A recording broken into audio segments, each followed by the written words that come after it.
between a rebrand and a rename? And why do you do either of them in the first place?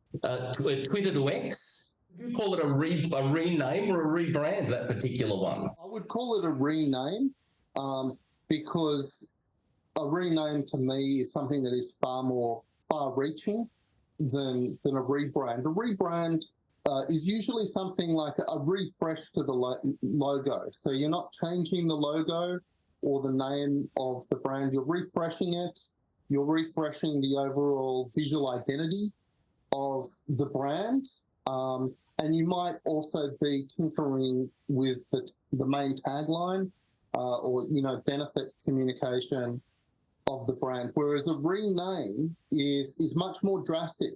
It's actually changing the entire identity of the brand, of the product, of the service that you're marketing, and replacing it with a new set of values and maybe even an entirely new idea at the center of that brand. So that's a fantastic definition, I think, actually, Nick. A rebranding is essentially you're not changing the brand. You are, I guess, in some ways refreshing the brand. You're using current familiar mnemonic structures of the brand even. You're not chucking away everything about the brand. You're bringing some of it along. And I guess that's the kind of stuff where marketing is involved in very, very frequently.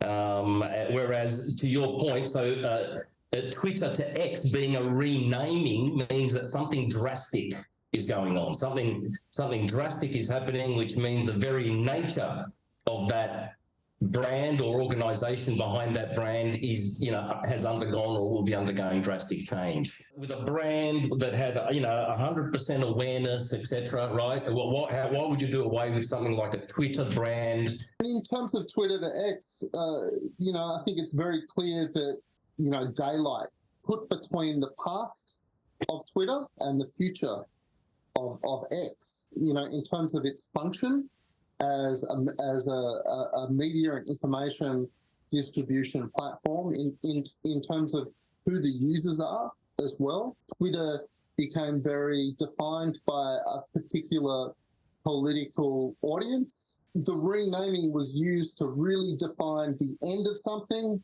and the beginning of something entirely new. This is what I think of the point I want to make now, is what remained underneath those brands is ostensibly a platform. I would imagine that the platform has been retained, right? So the basic functionality, the basic whatever of Twitter has been retained under X, more or less. But what X means, now I've got another question now, because of course X is linked with Elon Musk, and of course Elon is linked with Tesla and many other things, of course, but Tesla obviously being the kind of the archetypal brand that he's sort of linked with. I was just thinking, if you look around the world, look at the companies with massive market capitalizations and whatnot. They are platform companies. They are Amazons. They are Google. They are Metas. You know what I mean? These are platforms in a sense, right? They don't even sort of make anything. They're just platforms. Elon Musk being who he is, didn't have a platform. I mean, he's got Tesla and he's got SpaceX, but they make stuff. They have to press metal. They have to do, they have to make something and be competitive in that market. But there was no platform there, and so basically buying out Twitter under the auspices of I want to bring back free speech, and call it X. I think that's a bit of an excuse. I think really was a desire for the acquisition of a platform that basically allowed him to kind of compete and to be present at that level of society, what we call the technocratic elite. What I'd also add, though, is that I think there is a marketing strategy behind renaming it X as well. X is an interesting logo that is chosen. It's also enveloped by black semiotics as well.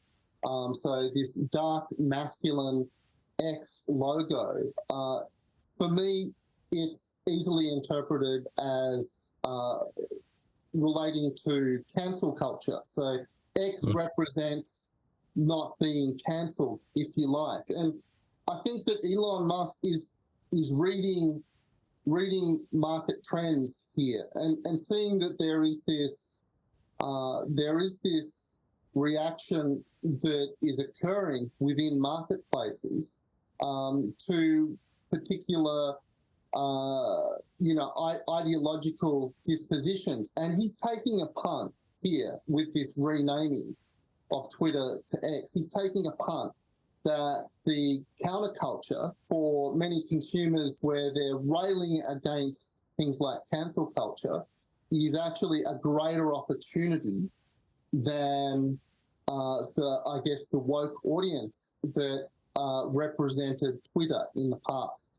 But does that also infuse a brand like Tesla, for example? So does that basically work backwards in the sense that, okay, well, I don't know, is that car, even though it's the wokest of woke cars, it's the first amazing electric car, it's the wokest of woke cars, but its boss is definitely not the wokest of woke CEOs, from that perspective.